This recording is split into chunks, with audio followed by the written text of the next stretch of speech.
तक की ये हिंदी विश्व की सबसे महंगी किताब है। धर्म किसी भी आकाश से उतरा हो, परंतु जब भी उतरा तो निर्धन मनुष्य के कंधों पर ही उतरा। जब मैं मेरे अंदर काशी का शमशान जागता है तो मैं दार्शनिक हो जाता हूँ, और जब वहाँ के गोलगप्पे और चाट जागते हैं तो मैं सामाजिक हो जाता हूँ। उद्देश्यों का ठेका मेरे को बड़ा अहंकारी लगता है। मैं किसी को भी नहीं मानता हूँ इस दुनिया में कोई भी किसी उद्देश्य के लिए पैदा हुआ है। भगवान ने भी गीता में तीनों उपदेश किए हैं। ज्ञान का मार्ग भी बताया है, कर्म का मार्ग भी बताया, भक्ति का मार्ग भी बताया है। शैलेंद्र का लगभग हर दूसरा गीत पसंद है, और हर दूसरे गीत में मुझे साहित्य मिलता है। तो भारत पे इतना गर्व करते हैं कि इतना वैविध्यपूर्ण ज्ञान हमारे पास पड़ा हुआ है। वो वैविध्यता भी आपको तब तक मिलती है जब तक कि विश्वविद्यालयों का प्रचंड रूप भारत में दिखाई नहीं देता है। सुंदरता ही एकमात्र धर्म है।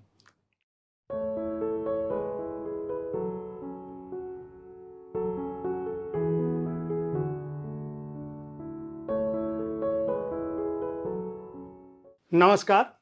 आप साहित्य तक पर हैं। मैं हूं जयप्रकाश पांडे। यह साहित्य तक स्टूडियो है और यह कार्यक्रम जिसमें मैं आपसे मुखातिब हूं उसका नाम है शब्द रथी और बातें मुलाकातें। आप सोच रहे होंगे कि बातें मुलाकातें में मैं किसी भी रचनाकार के जीवन कर्म पे बात करता हूं, शब्द रथी में किसी कृति पर बात करता हूं, यह दोनों का सम्मिश्रण कैसे हो गया। दरअसल मेरे साथ अतिथि के रूप में मौजूद हैं स्वामी उमा द अक।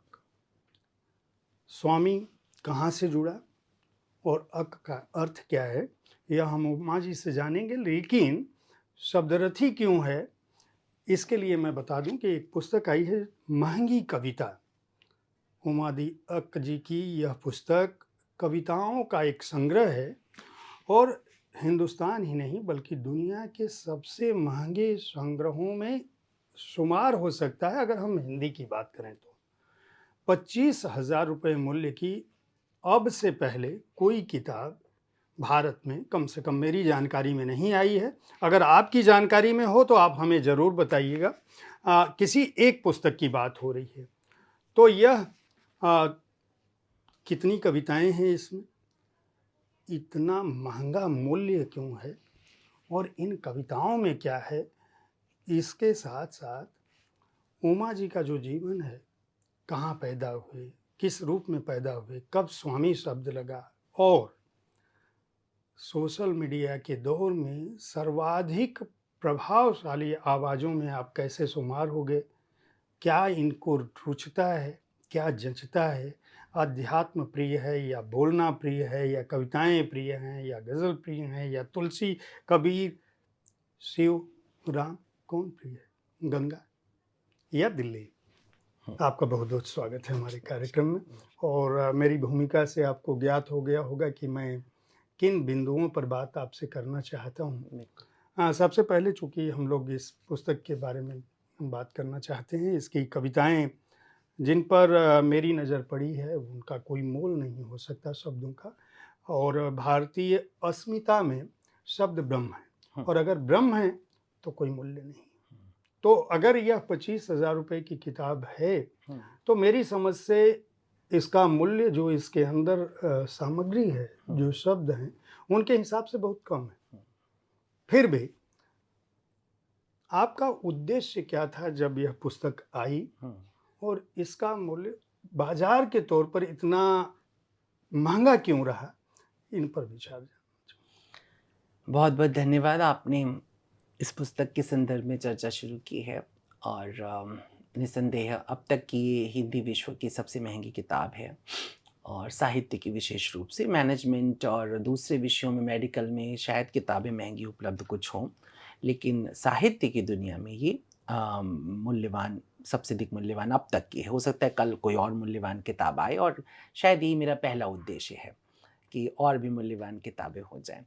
दूसरी बात, मैं आपसे फिर सहमत हूँ, और मैं उसी को मानता हूँ कि जो ज्ञान है या जो विवेक है या जो शब्द है या जो भाषा है, वो अपने आप में बहुमूल्य होती है या अनमोल होती है, उसकी कोई कीमत नहीं होती। पर बावजूद उसकी, हमको ये पता है किताबों की कीमत होती है। हम किताब तो पैसे से ही खरीदते हैं। मैं ये नहीं कह सकता हूँ कि मेरी किताब 25,000 की है तो ये 2 रुपए में या 5 रुपए या 10 रुपए में बिकने वाले हनुमान चालीसा से ज़्यादा वैल्यूएबल, ऐसा तो कभी जीवन में हो ही नहीं सकता। लेकिन सवाल ये बहुत इम्पोर्टेंट हो चुका है कि अगर हम 2 रुपए, 5 रुपए, 10 रुपए, 100 रुपए, 200 रुपए, 1000 रुपए, 1500 रुपए तक खर्च करते हैं, किसी विवेक के लिए, किसी भाषा के लिए, किसी समझ के लिए, किसी अनुभव के लिए, तो मुझे लगता है कि वो 25,000, 2 लाख, 5 लाख, 10 लाख भी हो सकता है। अगर आपको पता हो कि दुनिया में कुछ किताबें हैं जिनको 250, 300, 500 करोड़ रुपयों में भी खरीदा गया है। अभी कुछ साल पहले बिल गेट्स ने एक किताब खरीदी थी जिसकी भारतीय मूल्य में कीमत थी 230 करोड़ रुपए। ठीक है, 300 साल पुरानी कोई किताब थी। मेरा जो सबसे बड़ा उद्देश्य रहा कि मेरे पास जब बचपन से ही जब कोई तोहफ़ा आता था या मैं लोगों के ड्राइंग रूम में जाता था, तो ड्राइंग रूम में जो सामने शोकेस बना होता था या टेबल होता था, उस पे प्रायः अंग्रेजी की महँगी किताबें पड़ी होती थीं, जिनकी कीमत 15,000, 10,000, 20,000, 25,000, 50,000 तक जाती थी और उसको लोग बड़े शान से रखते थे। अगर मैं पूछूँ जी आपको तो उतनी अंग्रेज़ी नहीं आती है, तो भी आपने अंग्रेज़ी किताब रखी है? तो कहते थे नहीं, नहीं बहुत अच्छी लग रही थी हमने यहाँ रखी। अच्छी लगने का कारण एक बड़ा था, उसका मूल्य बहुत बढ़िया था। उसके बाद जो हिंदी की कविताएँ या जो हिंदी की जो किताबें होती थीं, वो कहीं पीछे दराज में रखी होती थी, अंदर छुपी हुई पड़ी होती थी। ये एक डिफ़रेंस जो था वो मुझे बार-बार देखने में डिफ़रेंस तो नहीं, डिस्क्रिमिनेशन दिखाई देता था हिंदी की किताब में और अंग्रेज़ी की किताब के बीच में। तो उस ज़माने में ही स्कूल टाइम में मैंने कभी ये सोच लिया था कि अमूमन तो मैं किताब नहीं छपवाऊँगा हिंदी में क्योंकि उसकी वैल्यू नहीं है। अक्सर वो उसके पन्ने मेरे पास कई पन्ने हैं। मैं आपको सच बताऊँ उर्दू से मेरा लगाव हुआ कि मुझे फ़ालसे बहुत पसंद हैं। मैं फ़ालसे वाले के यहाँ बनारस में फ़ालसा लेने गया, तो उसने जिस रैपर में फ़ालसा भर के दिया, उस रैपर को जब मैंने फ़ालसे के बाद खोला तो उसमें मीना कुमारी की एक तस्वीर पीछे दिखाई दी। तो जब मैंने उस पन्ने को पलटा तो पता लगा वो मीना कुमारी की नज़्मों की किताब थी, उसका पन्ना था। तो मेरे कहने का सेंस ये था कि उस ज़माने में मैंने ये सोच लिया कि कम से कम ऐसे तो किताब मेरी ना आए बाज़ार में। दूसरी बात ये है कि जब भी किताब आए, तो उसकी एक ऐसी वैल्यू होनी चाहिए, जिसको इंटरेस्ट है ओमादिया को जानने में, उनके विचारों को जानने में, वो जाए, उसके हिसाब से बहुत सस्ती किताब है, वो आए, खोजे और खरीद ले। और यही बात दूसरे कवि और दूसरे लेखक भी करें। मुझे ऐसा लगता है कि इस समाज जिस कंज़्यूमरिज़्म की दुनिया में हम हैं, जिस उपभोक्तावादी समाज में हम बैठे हैं, इस समाज में जब प्रत्येक चीज़ की वैल्यू, मनी वैल्यू ही है, तो विज़डम उस पे टॉप पे होना चाहिए। अभी चूँकि आपके उत्तर में बहुत सारे बिंदु आए, मैं किसी और सूत्र से इस बात को आगे बढ़ाना चाहता था, लेकिन उत्तर में एक वाक्य आपने कहा कि जिनको उमाद अक को जानने में रुचि हो, उनके लिए ये किताब है।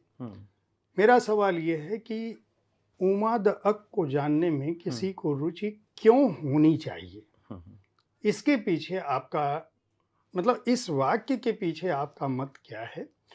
और आप कौन हैं जिसने अपने नाम के साथ 2 अलग-अलग बिंदु, मतलब आपका नाम उमा है, द है, अक है, या उससे पहले जो आपके समर्थक, आपका एक बहुत बड़ा चाहने वाला वर्ग है। मैं अपने दर्शकों को बता दूं कि किसी भी धर्म, किसी भी विचार, किसी भी चिंतन और किसी भी दर्शन से परे जब आप स्वामी उमादा को सुनेंगे, इनके विचारों को सुनेंगे, इनके वीडियोज़ को सुनेंगे, तो आपको पता चलेगा कि जो ज्ञान की जो परंपरा है उसको धारित करते हैं और चाहते हैं कि वह आप तक पहुँचे और आप बेहतर मनुष्य हो सकें। उस दिशा में जितने भी काम हो सकते हैं उस दिशा में प्रयत्नशील हैं आप।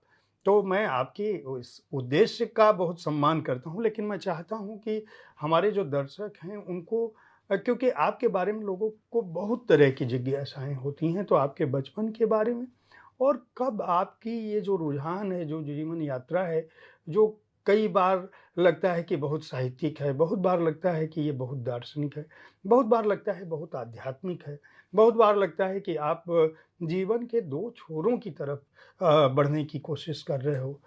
कभी आप एक तरफ आध्यात्म के शीर्ष पर होते हो, कभी बहुत एकदम सामाजिक हो जाते हो। तो मैं चाहूँगा कि इस पर थोड़ा बहुत बहुत महत्वपूर्ण सवाल और बहुत अच्छी बात आपने कही कि बहुत सी जिज्ञासाएं हैं लोगों को। पहले प्रश्न का उत्तर दूं कि क्यों ओमादिया को कोई पढ़ेगा या खोजेगा, तो सवाल बहुत सिंपल होता है कि कई बार हम पुस्तकों की बात मैं कर रहा हूँ कि कई बार हम पुस्तकें जब खरीदने के लिए निकलते हैं तो कुछ लोगों को केवल अपने घर की लाइब्रेरी भरने का शौक होता है। वो ऐसी किताबें खरीद लेते, चूंकि वो सस्ती भी मिल रही हैं, आराम से मिल रही हैं, वो ले जाते उसको कभी नहीं पढ़ते हैं और ले जाके घरों के अंदर फेंक देते हैं। मेरी उसमें भी कोई अभिरुचि नहीं है कि पुस्तक वहां जाके पढ़ी रहे। मत पढ़ो ओमा दिया को, कोई जरूरत थोड़ी इसके बिना ना तो तुम्हारी ऑक्सीजन रुक जाएगी, ना भोजन रुक जाएगा, ना पानी रुक जाएगा। ठीक है, लेकिन ओमादियक को लेके जाओ तो पढ़ के देखो। फिर तुम्हें प्यार करना ओमादियक से प्यार करो, नफरत करना है नफरत करो, गालियां देनी है गालियां दो, लेकिन कम से कम जान तो लो। तो मैं अपने जीवन में वही किताबें खरीदता रहा हूं जिनको मुझे पढ़ने में रुचि रही है। कई बार ऐसा हुआ, कुछ टाइटल्स ने, कुछ नामों ने, कुछ किताबों ने एकदम अनायास, कोई चर्चा नहीं थी लेकिन उसने मुझे आकर्षित किया, तो मैंने उसे खरीदा। मैं भी यही कह रहा हूं कि साहित्य के संसार में ओमादियक अभी अभी पैदा हुआ बच्चा है। इसका कोई कहानी इसके आसपास अभी नहीं जुड़ी है। तो अगर किसी को बच्चा प्यारा लग रहा है तो वो पे कर दे, नहीं लग रहा है प्यारा, छोड़ के चला जाए, कोई फ़र्क नहीं पड़ता। तो पहला उत्तर तो ये है। दूसरी बात आपने जो कही मेरे संदर्भ में, दरअसल मैं जिस शहर में पैदा हुआ, वो शहर ही इस विरोधाभास से भरा हुआ है। मैं काशी में पैदा हुआ हूँ और काशी महाशमशान है, वो शहर है ही नहीं। अगर आप पुराण पढ़ते हैं तो वो महाशमशान है। भगवान से पार्वती ने जब शिव से कहा कि मुझे एक ऐसे स्थान पर ले चलो रहने के लिए जहाँ पे दैहिक, दैविक और भौतिक किसी प्रकार का दुख न हो, तो संसार में तो ऐसा कोई स्थान है नहीं। तो भगवान ने कहा ठीक है, मैं तुम्हारे लिए एक जगह बना देता हूँ। तो उन्होंने एक शमशान चुना और उस पे पार्वती को लेकर के गए कि लो जी, यहाँ पे ना दैहिक दुख है, ना भौतिक दुख है और ना दैविक दुख है, क्योंकि शमशान में कैसा दुख, शमशान तो सभी दुखों का विनाश कर देता है। तो उस काशी में जो कि शमशान है, उस काशी में युगों में धीरे धीरे एक शहर बस गया। और हम सब जानते हैं कि पूरे संसार में आज हम अकेला सबसे पुराना जिंदा शहर हम कोई देखते हैं तो वो काशी को देखते हैं। उस शहर में पैदा होना अपने आप में ही आपको दो विरोधाभासों से जोड़ देता है। वो एक शमशान भी है और एक जिंदा नगर भी है। तो मेरे चरित्र में भी वो दोनों बातें अगर निकल करके आ रही तो कोई बहुत बड़ी तपस्या का प्रतिफल नहीं है।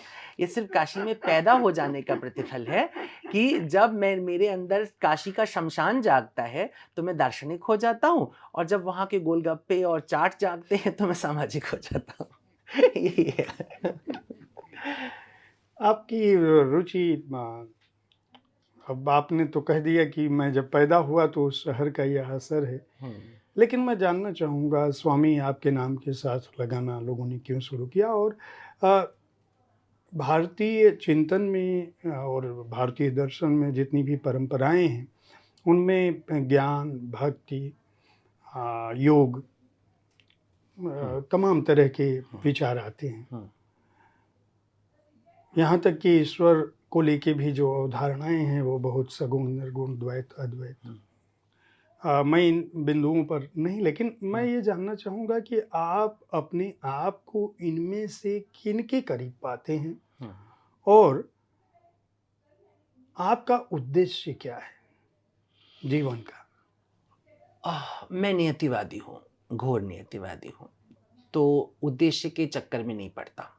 मेरा ये मानना है कि ये पूरी प्रकृति जो है वो केवल और केवल ईश्वर के आनंद के लिए बनी हुई है, उसके मनोरंजन के लिए बनी हुई है।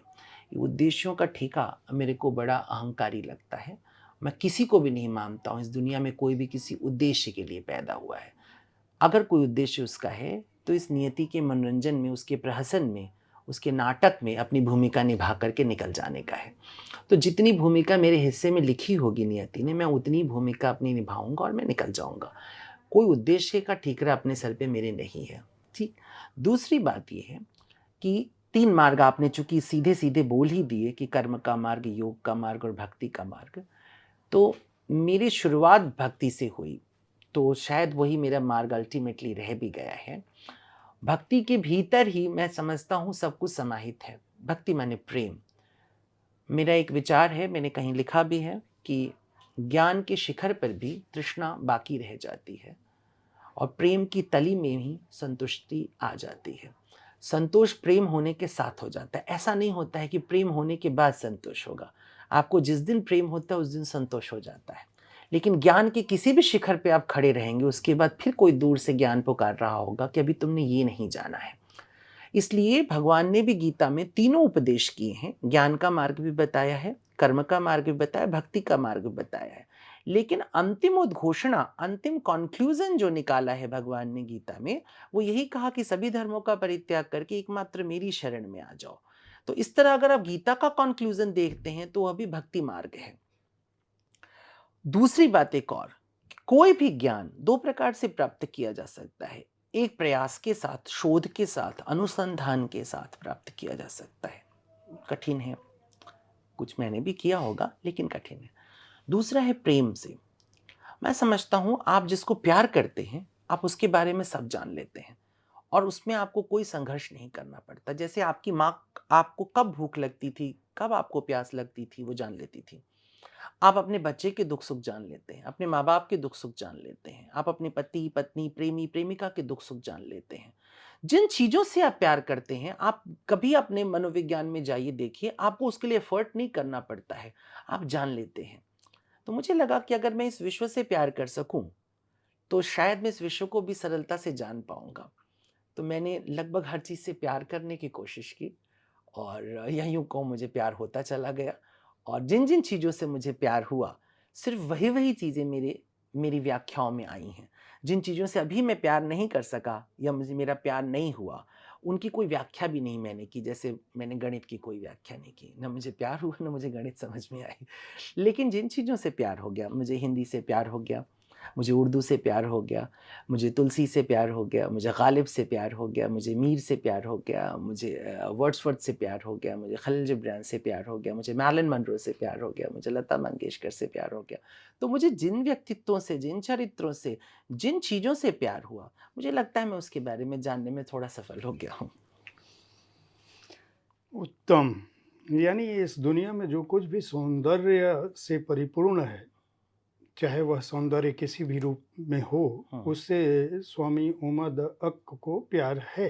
हाँ, मेरी टैगलाइन है, मेरे व्हाट्सएप पे भी होती है और ये मेरे अपने अकसूत्र में भी है कि सुंदरता ही एकमात्र धर्म है। मेरा सवाल ये है कि अगर इस सृजन का निर्माण किसी नियंता ने किया है और नियति को आप मानते हैं, तो असुंदर क्या हो सकता है? कुछ भी नहीं, कुछ भी असुंदर नहीं होता है। सिर्फ होता इतना सा है अंतर, जैसे कि कई बार मुझसे सवाल पूछा जाता है कि आप गलत किसे मानते हैं? मैं किसी को भी गलत नहीं मानता। मैं केवल ये मानता हूं कि सबके पास अपना एक सही होता है। सबके पास अपना एक सही होता है। कुछ सही के साथ हमारा सही मिल जाता है तो हम उसे अपना सही या अपने जैसा सही बना लेते हैं। हम उसके प्रति हमारा प्रेम या अनुग्रह बढ़ जाता है। कुछ सही से हमारा सही नहीं मिलता है तो हम प्राय उसे गलत कह के निकल जाते हैं। मैं बचने की हमेशा कोशिश करता हूँ, कभी हो जाता हो, पर मैं हमेशा बचने की कोशिश करता हूँ कि मैं किसी को गलत कहूँ। मैं हमेशा ये समझने की कोशिश करता हूँ कि दूसरे का सही उसका सही कैसे बना।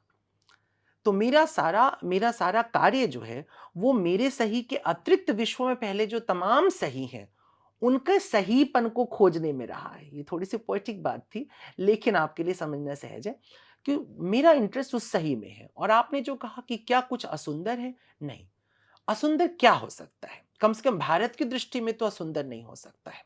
अगर यहाँ गोबर इतना सुंदर हो सकता है तो अब आप किसे असुंदर कहेंगे? इससे ज्यादा सुंदर तो धरती पे कोई चीज खोजी नहीं जा सकती थी तथाकथित रूप से। लेकिन हमारे यहाँ तो गोबर भी सुंदर है, गोमूत्र भी सुंदर है, घास भी सुंदर है। पत्थर के तो सबसे सुंदर भगवान पत्थर में ही तराशे जाते हैं, उसमें भी काले पत्थर में और सुंदर भगवान तराशे जाते हैं। बालू सुंदर है, बालू से हम रामेश्वरम गढ़ देते हैं। नदी सुंदर है, चाहे वो मैली हो जाए कुचैली। छठ के दिनों में आप देखिए कैसे महिलाएं डाला लिए अपने सर के ऊपर उसी यमुना में जिसमें से झाग बह रहा है उतरने की कोशिश कर रही। क्षण भर में वो यमुना का झाग, उसकी बदबू सब खत्म हो जाती है, वो सुंदर हो जाता है। तो मैंने तो कुछ भी नहीं देखा है जिसको कि हम असुंदर कह सकते हैं। हाँ, हमारी सुंदरता अगर सिलेक्टिव है, उसमें उसमें चुनने की प्रकृति बनी हुई है, तो निसंदेह हमको बहुत सी चीजें जो हमारी चॉइस से बाहर होंगी हमको असुंदर लग रही होंगी। मैं अगले सवाल पर आने से पहले कुछ सुनना चाहूँगा कि आप अपनी इस किताब से कुछ पंक्तियाँ, कुछ कविताएँ हमें सुना दें। एक आध 2 जो ज़रूर। भी आपको प्रिय है, तो मैं पहले सुनना चाहूँगा। फिर मैं सवाल पर आऊँगा। सवाल मेरे पास ज़रूर, प्रश्न हैं बहुत सारे। बिल्कुल। तो आपने सुंदरता पे बात की थी, तो एक इसमें बहुत कम ही रूमानी कविताएँ हैं, इसमें कुछ रूमानी है, तो मैं एक रूमानी कविता पढ़ता हूँ। अवश्य। इसका नाम तुम हो। एस्थेटिक सेंस कुछ अधिक है मुझे बचपन से। एस्थेटिक सेंस कुछ अधिक है मुझे बचपन से, रेशियो ना हो तो कोई भी शय नहीं जचती। चेहरे पर आंख, नाक, होंठ सब नपे से हों, सर पे बालों का वॉल्यूम भी बराबर रहे। सीना बेबाक हो तो पेट थोड़ा शर्मीला, सर्वकत जिस्म हो मगर वजन गुलाबों सा। तुम भी परफेक्ट थे जब पहले पहल देखा था, अब तो हर अंग का रेशियो बिगड़ सा जा रहा है। अब कोई नापतोल तुम में नहीं आता है, फिर भी तुम एज इट इज हो मेरे लिए, यूं ही एस्थेटिक सेंस की ऐसी की तैसी। तो ये एक कविता थी जो रोमांस पर थी। एक कविता मैं आपको जरूर पढ़ूंगा, आपने सवाल पूछा है तो। छोटी पढ़ूं कि बड़ी पढ़ूं? जो बड़ी भी पढ़ सकते हैं, कहीं कोई दिक्कत तो नहीं। इस कविता का नाम है धर्म। जी। अच्छा, इस किताब में मेरी खींची हुई 30 तस्वीरें भी हैं जो मैंने अलग अलग समय पे हाँ, कुछ मैं खींची हुई। अभी अपने दर्शकों को वो जरूर। तस्वीरें दिखाऊँगा। मैं चाहूँगा आप धर्म से पहले जो हाँ, ये धर्म है। और ये एक तस्वीर है जो मैंने कभी काशी के एक गुरुकुल में खींची थी, बच्चों की तस्वीर। धर्म किसी भी आकाश से उतरा हो, परंतु जब भी उतरा तो निर्धन मनुष्य के कंधों पर ही उतरा। धर्म किसी भी आकाश से उतरा हो, परंतु जब भी उतरा तो निर्धन मनुष्य के कंधों पर ही उतरा। मैं देखता हूं धर्म को किसी अड़ियल बच्चे की तरह सवार उस गंवार बुढ़िया की झुकी हुई पीठ पर, जो उतरती है मां कार्तिक नहाने ठंडी पड़ी गंगा की मौज में। मैं देखता हूं धर्म को किसी अबोध बच्ची सा चढ़े हुए उस निर्धन नौजवान के कंधे पर, जो सावन के सोमवार में देवघर को जाता है, कांवड़ में भरे गंगा जल लंबी कतार से होकर, छाले पड़े पांव लिए चिकने पत्थर के लिंग पर जलधार गिराने को तत्पर। मैं देखता हूं धर्म को किसी अपाहिज बच्चे सा कोहनी में दबाए बच बचा कर निकलते एक गरीब जुलाहे को, जो चांद रात लंबी बेरोजगारी के बावजूद मीठी सेवई और चमकीले कपड़े जुटाने मस्जिद वाली गली में धक्के खाता रहता है। मैं देखता हूं धर्म को किसी ऑटिज्म के शिकार बच्चे सा, जो एक पार्लर में आईब्रो बनाने वाली रोजी की गोद में बैठा क्रिसमस पर परमेश्वर के मसीहा पुत्र के जन्म का उत्सव टुकुर टुकुर देखता रहता है। मैं देखता हूं धर्म को किसी जिद्दी बच्चे सा जमीन पर पांव पटकते, ताकि उसकी यहूदी मां उसे गोद में उठाकर उसे यरूशलेम के मंदिर की ढही हुई दीवार दिखा सके। मैं देखता हूं धर्म को किसी अनाथ बच्चे सा, जिसे पीठ पर बांधे एक लामा स्त्री चुपचाप पहाड़ी भेड़ की ऊन से जल्दी जल्दी गर्म स्वेटर बुनती रहती है, कि उसे किसी शहर को बेचकर वो धर्मशाले में एक बड़ी मोमबत्ती जला सके। मैं देखता हूं धर्म को किसी भूखे बच्चे सा, सैकड़ों तन मन के बीमारों के घुटनों पर सवार किसी चमकते दमकते गुरु या उस्ताद के आसपास जरा सा संतोष पाने की आशा में बरसों बरस भटकते हुए। मैं देखता हूं धर्म को एक भिखारी बच्चे की तरह चमचमाती लंबी कारों और ऊंची ऊंची कोठियों के सामने धूप बरसात में गुहार लगाते हुए, कि उनकी खिड़कियां खुलें और चंद चिल्लर धर्म की दरिद्र हथेली पर आ गिरे। क्या बहुत अच्छी बात। ये धर्म पर आपने इस तरह की तार्किक मैं कहूँगा कविता लिखी। आपको भय नहीं होता कि जो लोग धार्मिक कट्टरता से व्याप्त हैं वो आप पर प्रहार करेंगे, क्योंकि आप उन्हें चुनौती दे रहे अ, मैंने गलती से बचपन में पढ़ लिया कर्मण्येवाधिकारस्ते मा फलेषु कदाचन, और मैं मनुष्यों पे विश्वास नहीं करता, ईश्वर पे करता हूँ। और ये संवाद ईश्वर ने कहा था, तो जो मेरे कर्म अधिकार में आ रहे हैं मैं कर रहा हूँ, और फल तो उसे जो देना है वो देना ही है। अगर मैं चुप भी बैठूंगा तो भी मेरी मौत वैसे ही आनी है जैसे लिखी होगी, और अगर मैं बोल रहा हूँ तो भी मेरी मौत वैसे ही आएगी जैसे लिखी हुई है। आप काशी की धरती पर पैदा हुए। बचपन आपका कैसा था? भाई, परिवार के बारे में कुछ बातें जानना चाहूँगा। क्योंकि दर्शकों को बहुत सारी जिज्ञासाएँ होती हैं जब आप सोशल मीडिया पे कुछ करते हैं, बनाते हैं, और ख़ासकर जब विचारधाराएँ टकराती हैं आपके विचारों से, कट्टरता टकराती है आपके विचारों से, तो बहुत तरह के प्रश्न लोगों के मन में होते हैं। मैं चाहूँगा कि हमारे कार्यक्रम के माध्यम से लोगों को पता चले कि आपका बचपन किस तरह के वातावरण में बीता, कौन-सी वो शिक्षाएँ थी, परिवार में किनने आपको प्रेरित किया, और वहाँ से जो आपकी अभी तक की यात्रा है, जिनके साथ मैं बैठा हूँ, आपके अपने विविध रूप हो सकते हैं, विविध विचार हो सकते हैं, लेकिन जैसा कि मैंने अपने कार्यक्रम की शुरुआत में ही कहा कि सबका अगर मानवता में कुछ बेहतर हो सकता है, तो आपका प्रयास मनुष्य को और बेहतर करने का है, और मैं इसके लिए आपको साधुवाद भी दूँगा। व्यक्तिगत तौर पर जो मैं हूँ, संस्थान का इससे कोई आशय नहीं भी हो सकता है। तो लेकिन मैं जानना चाहता हूँ, और हमारे दर्शक भी जानना चाहते हैं। जी। मेरा जन्म मेरे पिता का नाम पंडित हरिहरनाथ शास्त्री और मेरी माता का नाम विद्यावती देवी है। और मेरे पिताजी बहुत बचपन में काशी आ गए और धर्म सम्राट करपात्री जी के शिष्य हुए। बाद में उन्होंने न्याय दर्शन में अध्ययन किया संपूर्णानंद यूनिवर्सिटी से, और साथ ही साथ कर्मकांड के और मंत्रों के, गायत्री के बड़े उपासक रहे पूरे जीवन।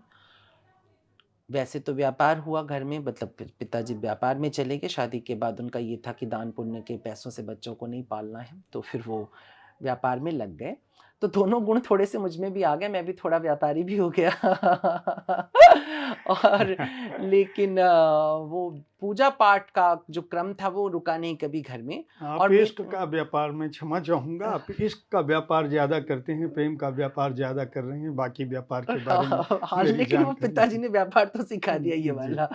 उसके बाद मेरे घर में ही बहुत प्रसिद्ध मंदिर था त्र्यंबक शास्त्री के द्वारा निर्मित, जो बहुत बड़े दार्शनिक और वैद्य हुआ करते थे। वहीं पे मेरा जन्म हुआ था उस घर में। और उसके बाद पूरी परवरिश भी लगभग मेरे 20 साल मैं उस घर में रहा हूँ। तो 20 साल की सुबह, शाम, दिन, रात मुझे भगवान को जगाने में, सुलाने में, भोजन कराने में हम लोगों का बीतता था, क्योंकि बिना भगवान को सुलाए सो नहीं सकते थे, जगाए जाग नहीं सकते थे। उनको भोजन खिलाए बिना हम खाना नहीं खा सकते थे, क्योंकि प्याज़ लहसुन भी नहीं बन सकता था घर में। भगवान को ही पर उसको खाने अपन को बाहर जाना पड़ता था, वहाँ घर में तो नहीं बन सकता था। तो उसके साथ-साथ जो मेरी परवरिश की सबसे बड़ी हिस्सेदारी हुई, वो ये हुई कि मेरे घर में जो पुस्तकें मिली, वो सब मुझे पढ़ने को मिले। पुराण मिले, गीता मिली, यहाँ तक कामसूत्र मिली, वो सब मेरे घर में, चूँकि संस्कृत से पिताजी जुड़े हुए थे, तो वैशाली की नगरवधु पढ़ी, ऐसी सब पुस्तक, चित्रलेखा पढ़ी, ऐसी किताबें मेरे बचपन में। इसके अलावा चाचा चौधरी और बिल्लू पढ़ा थोड़ा। बाकी में, और उस समय किस्मत से हम लोग टीवी की दुनिया में नहीं थे, रेडियो चला करते, उस पे दिन-रात फ़िल्मी गाने बजते थे, उसने भी मेरी ज़िंदगी में बड़ा बड़ा हिस्सा निभाया है। सिनेमा के प्रति जो मेरा एक अट्रैक्शन है या उसके प्रति जो समझ है, उसमें रेडियो, आकाशवाणी की बड़ी भूमिका है, क्योंकि दिन भर गाने आते थे, विस्तार से बातें होती थीं। आप जैसे बहुत सारे जो पत्रकार, जो समाचार इत्यादि से जुड़े थे, उनकी भी भूमिका मेरे जीवन में है, क्योंकि मेरा बोलना या मुझे बात करने की जो तमीज़ है, वो मैं हमेशा कहता हूँ, मुझे आकाशवाणी और दूरदर्शन ने सिखाया कि नहीं, तुम्हें स और श के बीच में डिफ़रेंस रखना है, क्योंकि बनारस एक ऐसी जगह है कि जहाँ पर भाषा थोड़ी-सी लचक जाती है, भोजपुरी की तरफ चली जाती है, उस तरह से खड़ी नहीं रहती, जैसे कि पश्चिम में है। लेकिन धन्यवाद सिनेमा का और आकाशवाणी और दूरदर्शन का, जिसने जिसने भाषा पे कम से कम मेरे कंट्रोल करके रखा। मेरे मैं हम लोग 6 भाई-बहन, आधा दर्जन पूरे हम लोग रहे हैं। मेरी 4 बहनें हैं और 1 बड़ा भाई है, और मैं उसमें अनपढ़ हूँ केवल, बाकी सभी मास्टर्स किए हुए हैं, सभी ने काफ़ी पढ़ाई की हुई है। मैंने केवल ग्रेजुएशन में फर्स्ट ईयर अपना कंप्लीट किया था। उसके बाद मुझे इंटेस्टाइन में मेरे को ट्यूबरकुलोसिस आ गया था। तो एक बहाना मिला छोड़ने का, और उसके बाद मैंने अकादमी को हाथ जोड़ लिया। मेरा कभी रुचि भी नहीं थी उसमें रहने की। बहुत से अच्छे शिक्षक भी मिले मुझे बचपन में, सच में बहुत अच्छे शिक्षक होते थे, ख़ासतौर पे हिंदी मीडियम स्कूल के। मैं दोनों माध्यमों में पढ़ा हूँ, अंग्रेज़ी और हिंदी दोनों में। लेकिन मैं हिंदी मीडियम स्कूल के शिक्षकों को याद इसलिए कर रहा हूँ क्योंकि उनके अंदर एक पागलपन देखा है।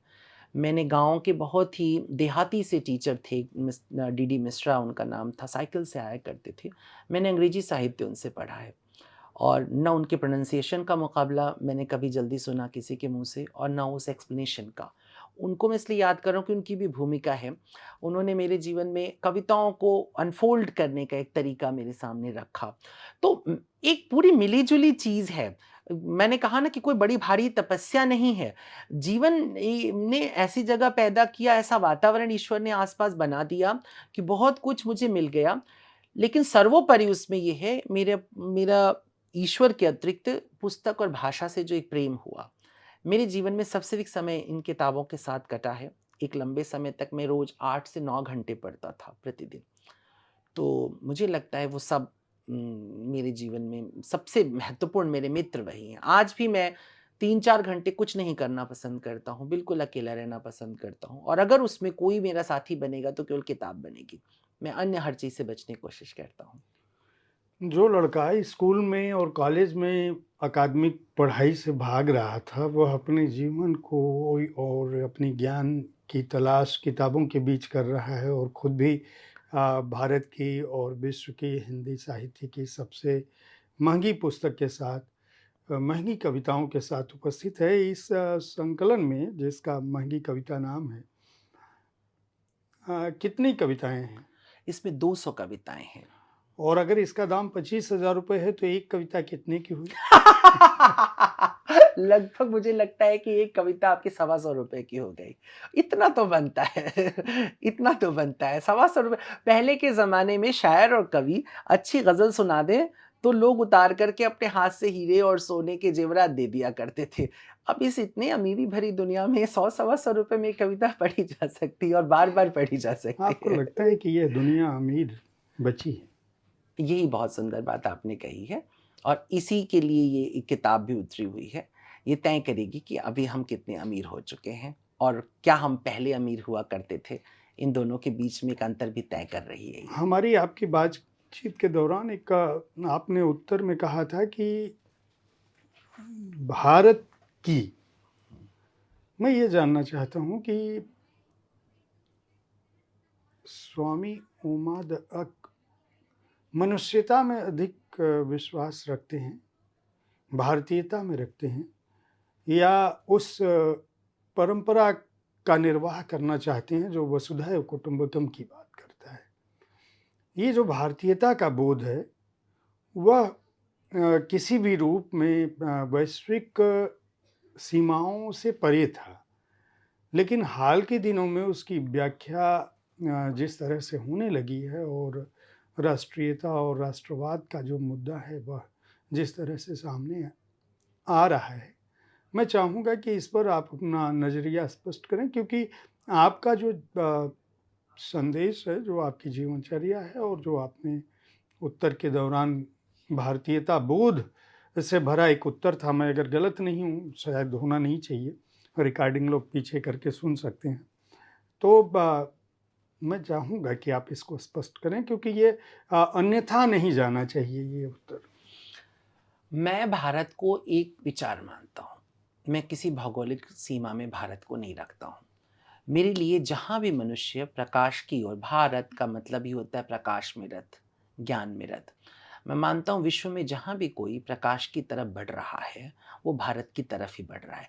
न मालूम क्यों ये एक इत्तेफ़ाक भी हो सकता है कि सभी कहानियाँ दूर-दराज से भारत की तरफ चली आती हैं। कोई कहता है ईसा कभी भारत में आए थे, कोई कहता है मोहम्मद ने कहा था कि जाओ हिंदुस्तान, वहाँ से दीन की खुशबू आ रही है। कभी अलेक्जेंडर यहाँ पर आने की कोशिश करता है, कभी अरस्तू और सुकरात इधर आने की कोशिश करते हैं, कभी कॉन्फ्यूशियस जैसा व्यक्ति आने की कोशिश करता है। भारत की तरफ सब खींचे चले आते हैं।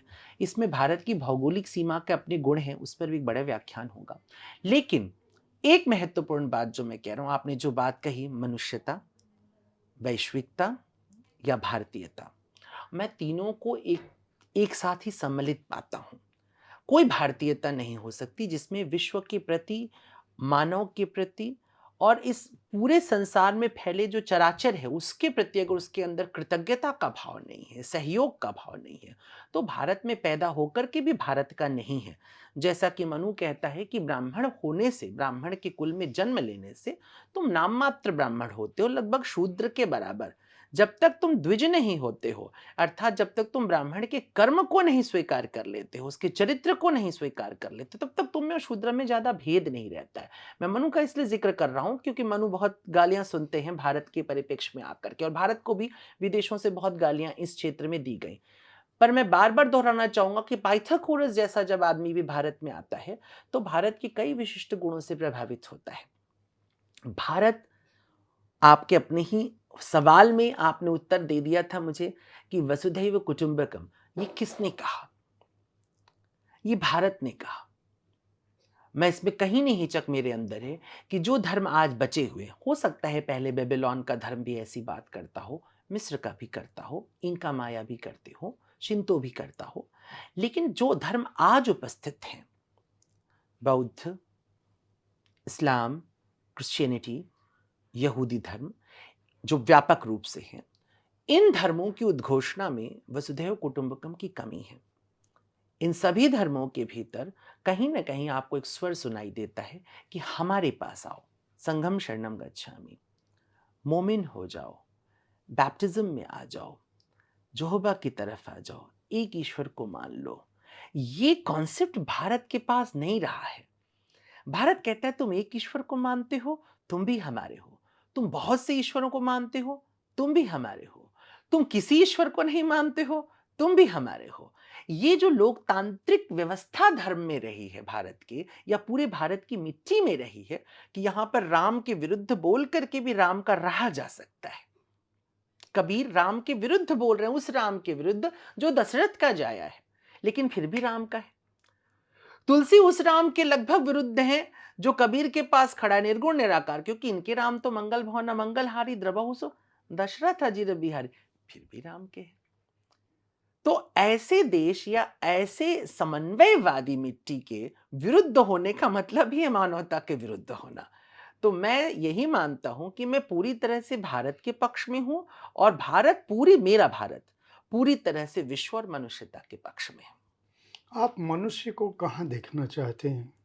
मैंने वो ये आपसे उद्देश्य नहीं पूछा कि आपका उद्देश्य क्या है या आपका उपदेश क्या है। जी। मैं ये जानना चाहता हूँ कि अगर मैं कहूँ कि किस संसार की कल्पना आप करते हैं, या आपने जो अभी तक आध्यात्मिक ज्ञान या शाब्दिक ज्ञान या आत्मिक ज्ञान प्राप्त किया है, आपकी जो अंतर्भूत परिकल्पना है वह मनुष्य को किस रूप में देखती है, या इस संसार को, सृष्टि को किस रूप में देखना चाहती है? मैं अगर कहूँ कि प्लूटो का आदर्श राज्य की तरह से स्वामी उमादक का आदर्श समाज क्या हो, तो किस तरह के मनुष्य की कल्पना करेंगे आप और किस तरह के समाज की? तो आपका आदेश हो तो एक कविता मैं पढ़ दूं, और अवश्य। उसमें इस पुस्तक की अंतिम कविता, इस पुस्तक की पहली कविता है। मैं उसको भी पढ़वाऊंगा जी, आपसे, क्योंकि मैं हाँ पहले ही हाँ हाँ, कविता इसकी चाहूंगा, लेकिन अंतिम अंतिम कविता में ही ये आपके प्रश्न का उत्तर है जो मैंने इसकी अपनी अंतिम कविता में लिखा। इसका नाम है सुंदर संसार। तो ऑब्वियसली ये मेरा सुंदर संसार है। वो क्या होगा वो इसमें उत्तर में है। एक सुंदर संसार में राजा और राजनेता नहीं होंगे। एक सुंदर संसार में राजा और राजनेता नहीं होंगे। एक सुंदर संसार में सेना हथियार छोड़ चुकी होगी। एक सुंदर संसार में न्यायालय बंद हो चुके होंगे। एक सुंदर संसार में हृदय ही अधिवक्ता होगा। एक सुंदर संसार में विधि की पुस्तकें संग्रहालयों में मिलेंगी। एक सुंदर संसार में चिकित्सक और शिक्षक धनवान नहीं अपितु हृदयवान होंगे। एक सुंदर संसार में किसान और कवि सबसे अधिक धनवान होंगे। एक सुंदर संसार में विवाह केवल दो व्यक्तियों के मध्य ही होगा। एक सुंदर संसार में मनुष्य अपने बच्चे जन्मना छोड़ देंगे और कुछ मनुष्यों को निर्मित करने लगेंगे। एक सुंदर संसार में विद्यालय नहीं होंगे, उनके स्थान पर प्रज्ञालय होंगे। एक सुंदर संसार में धन का अर्थ कुछ भी सुंदर और मूल्यवान होगा। एक सुंदर संसार में नग्नता पूजनीय होगी और आवरण विलास मात्र। एक सुंदर संसार में सहवास आनंद का विषय होगा, न कि उत्तेजना मात्र का। एक सुंदर संसार में प्रीत लैंगिक आधार पर नहीं, हार्दिक आकार पर निर्भर करेगी। एक सुंदर संसार में मित्रता ही मनुष्यता का परिचय रह जाएगी। एक सुंदर संसार में दया की आवश्यकता नहीं रह जाएगी, क्योंकि लोग करुणा से भरे होंगे। एक सुंदर संसार में भीड़ राजनेताओं के पीछे नहीं, कवियों कलाकारों के पीछे चलेगी। एक सुंदर संसार में लोग अपने जीवन के स्थान पर मात्र जीवन की चिंता करेंगे। एक सुंदर संसार में ईश्वर सबसे महत्वपूर्ण होगा और वो सर्वव्यापी है। एक सुंदर संसार में सत्य खोज का नहीं, रोज का विषय होगा। मैं और मेरी कविताएं उस सुंदर संसार की प्रतीक्षा में हैं। ये सुंदर संसार कभी निर्मित हो सकता है? बहुत लॉजिकल क्वेश्चन है। यूटोपिया एक शब्द होता है अंग्रेजी में सुंदर संसार का, और अंग्रेजी में ही एक और शब्द होता है हाइपोथीसिस। मैं इस विषय में ये कहता हूं कि जब हमारा स्वप्न उसकी यथार्थ की तरफ पैर नहीं बढ़ाता तो वो यूटोपिया रह जाता है, लेकिन जब हमारा स्वप्न हमें विवश करता है कि हम उसकी यथार्थ की तरफ अपने पैर बढ़ा दें तो वो हाइपोथीसिस में बदल जाता है। तो मेरे लिए कम से कम ये संसार हाइपोथीसिस है, और मैं जितने हो सकता हूं उतने कदम बढ़ाने की कोशिश कर रहा हूं। और मेरे अलावा भी करोड़ों अरबों लोग जरूर दुनिया में होंगे, आ चुके होंगे और आएंगे, जो ऐसे ही किसी संसार की ओर अपने कदम बढ़ा रहे होंगे या बढ़ाएंगे।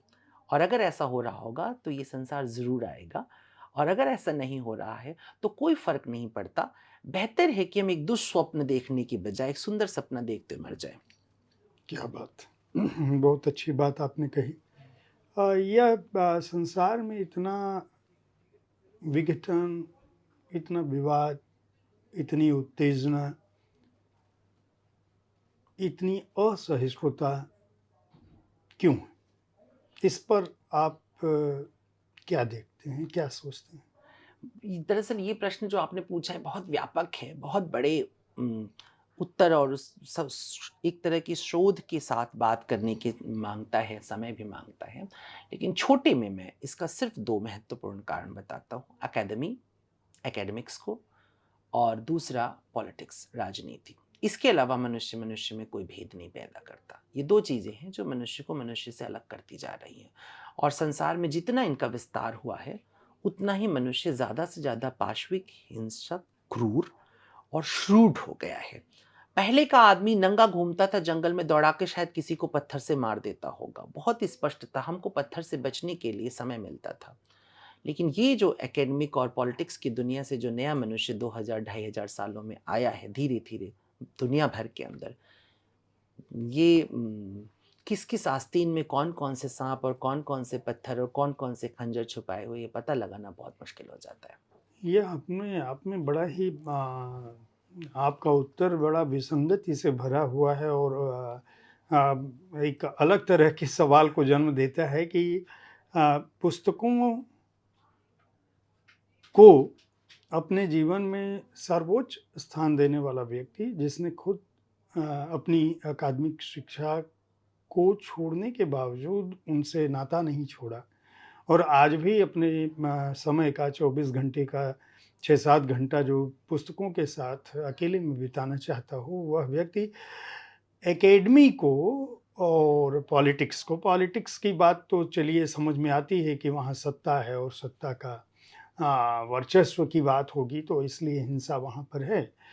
लेकिन मैं चाहूँगा कि इस अपने उत्तर को, जो एकेडमिक को आपने कहा कि ये भी जिम्मेदार है, इसको थोड़ा स्पष्ट करें कि ऐसी मान्यता आपकी क्यों है और आप ऐसा क्यों सोचने लगे? ये तो वही बात हुई कि जो बाइबल में है या दूसरे धर्म ग्रंथों में है कि वह पता चलता है कि हम नंगे हैं, उन्होंने ज्ञान का फल खाया जो भी, और उनको लगा कि मैं नंगे हूँ, वहाँ से जन्म हुआ पाप का या उसका। तो आपने सीधे आपने दो चीज़ों को जिम्मेदार माना, तो मैं चाहूँगा इसको और स्पष्ट करें। बिल्कुल। पहला उत्तर, चूँकि आपने बहुत अच्छे से, आप पत्रकार भी हैं और बहुत याद रखते हैं। आपके सामने कोई आपको ऐवें उत्तर दे के नहीं जा सकता। तो नहीं, आपने वो प्रश्न बिल्कुल सही पकड़ा कि इतना जिसने पुस्तकों के साथ अपना समय बिताया हो। तो आपने मेरे उत्तर को उस वक़्त भी नोटिस किया होगा, मैंने उस वक़्त भी कहा था, चूँकि मैं अकादमी के पक्ष में नहीं था, जैसे ही मुझे मौका मिला मैंने छोड़ भाग दिया। लिया। और पुस्तक और अकादमी का कोई संबंध नहीं है। हमारे यहाँ पुस्तकों की परंपरा भी बरसों तक नहीं आई। आपको पता होगा कि हमारा जो सारा ज्ञान था, वो श्रुति रूप में रहा। श्रुति स्मृति की परंपरा में हमने ज्ञान को रखा। न केवल हमने, बल्कि विश्व में जहाँ भी श्रेष्ठ ज्ञान आया, वो श्रुति स्मृति की परंपरा में आया था। यानी जो मैं जानता था, वो मैंने आपको बताया, जो आप जानते थे, वो आपने मुझे बताया। इस तरह से हम एक-दूसरे से अपने-अपने दर्शन, अपने-अपने अनुभव, अपने-अपने जो ऑब्जर्वेशंस थे, वो शेयर किया करते थे। और ये शोध होता था एक तरह से अपने आप को जान लेने का। यानी कि प्राचीन शिक्षा का, वैदिक शिक्षा का, अगर मैं सिर्फ भारत के परिप्रेक्ष्य में थोड़ी देर बोलूँ तो, कि वैदिक शिक्षा का जो उद्देश्य था वो आत्मशोध था। अपने भीतर के श्रेष्ठ मनुष्य को उजागर करने का जो प्रयास था, उसको हम शिक्षा कहते थे। बाद में जब ग्रंथ आया, देखिए ग्रंथ शब्द अच्छा शब्द नहीं है। अगर आप संस्कृत को समझते हैं तो ग्रंथ अच्छा शब्द नहीं, ग्रंथि से नहीं, जो कहीं गांठ लग जाए, बांध दिया जाए, उसे ग्रंथ कहते हैं। तो जो चीज उड़ रही थी, उसे आपने कहीं बांधा, ग्रंथों में लेकर के आप बाद में आए। लेकिन मैंने ये प्रश्न कई बार उठाया है, मैं यही आपके साथ दोहरा रहा हूं कि तक्षशिला या नालंदा बनने से पूर्व क्या भारत में ज्ञान नहीं था? अगर विश्व की श्रेष्ठतम कुछ ज्ञान की पुस्तकें आप खोजेंगे, तो वो सब तक्षशिला और नालंदा बनने से पूर्व बनती जा रही हैं। चाहे उपनिषद बन रहा हो, चाहे रामायण बन रहा हो, चाहे महाभारत बन रहा हो, चाहे वेद बन रहे हों, वो पुराणों के भी बड़े हिस्से बन रहे हों, ठीक है ना? बहुत से तो धीरे-धीरे बनते रहे, लेकिन बड़े हिस्से जो बन रहे हों, वो सब भारत में कब बन रहे हैं? जब तक कि अभी विश्वविद्यालय का कॉन्सेप्ट नहीं आ रहा है।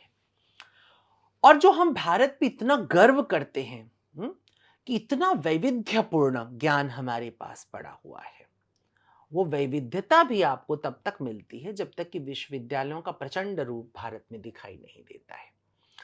पहली बार विश्वविद्यालय जब भारत में आ रहा है, तो साम्राज्यवाद के साथ आ रहा है। पहले मगध का विस्तार होता है, एक बड़ा साम्राज्य खड़ा होता है, और उस साम्राज्य के अंदर विश्वविद्यालय स्थापित होता है।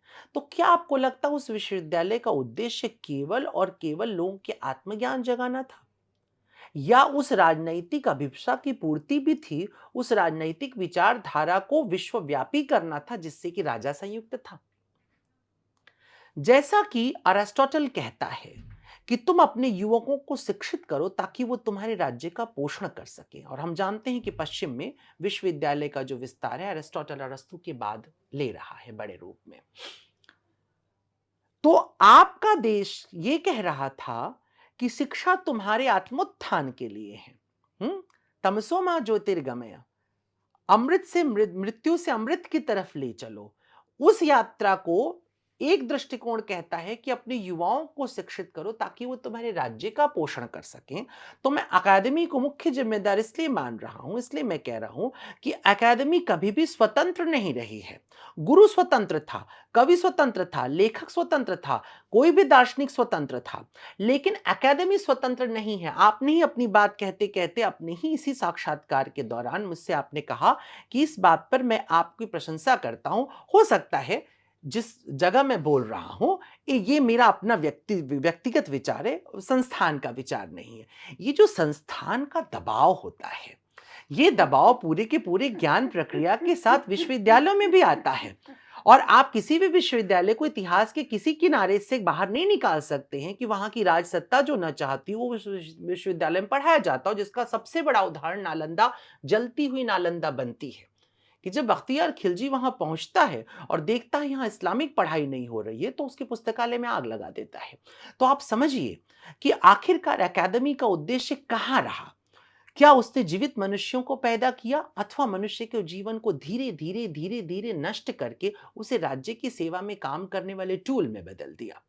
तो इसलिए मैं समझता हूं कि अकादमी और राजनीति, ये दो मनुष्यता की सबसे बड़ी शत्रु हैं, और एक सर्वोच्च मनुष्यता जब भी जन्म लेगी तो वो इन दोनों से मुक्त हो जाएगी। विज्ञान का जो विकास है वो क्या बिना अकादमिक संस्थानों के संभव है? क्या यह हो सकता था? इस पर आपकी राय क्या है? ये बहुत ही पेचीदा सा फिर आपने सवाल पूछा। दरअसल आप जो सवाल पूछ रहे हैं, उन सब में हमें बहुत दिनों तक बातें करनी चाहिए, लेकिन आप कुछ क्षणों में ही आप उसे समेट नहीं, रहे हैं। तो नहीं, हम मैं इ बातें कर सकते हैं, हाँ, लंबी बातें कर सकते हैं। हाँ, दरअसल आपका एक तो आपको उपलब्ध होना हमारे लिए थोड़ा मुश्किल है क्योंकि आपकी अपनी भी व्यस्तताएँ होती हैं जी, और चूँकि किताब पर बात करनी इस जो महँगी की कविता है वो दरअसल महँगी क्यों है? महँगी इसलिए है क्योंकि इसमें जो विचार हैं, जो आपके अब तक के जीवन का जो मर्म है, जो आपने अपने अध्ययन से पाया है, जिनमें कई लाख घंटे लगे होंगे, उनको आपने इन 200 कविताओं में समेटने की कोशिश की है।